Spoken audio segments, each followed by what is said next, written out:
Switching on still not cheap, but a fall in the energy price cap took some heat out of bills and inflation last month.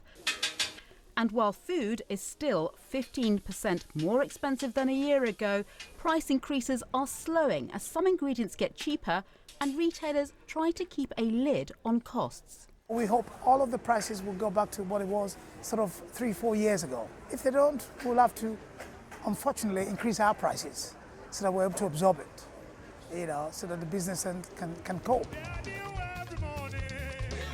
However, market trader by day, performer by night.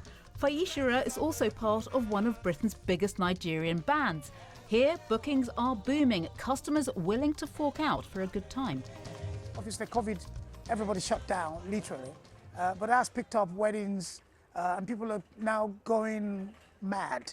It's like, oh, I could have been dead during COVID. I'm alive now.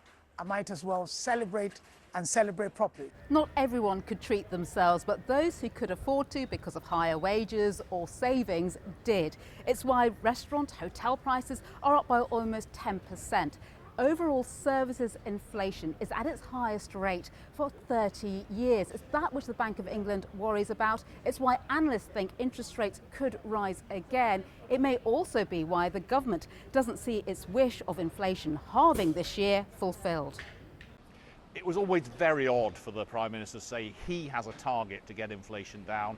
We've quite explicitly for the last 25 years asked the Bank of England to be responsible for that.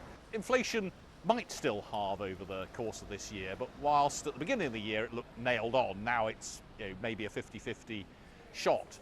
On a visit to a tile company in Leicestershire, the Prime Minister, Rishi Sunak, renewed his pledge, but acknowledged it wasn't easy. For the second month in a row, we've had quite a significant decline in inflation.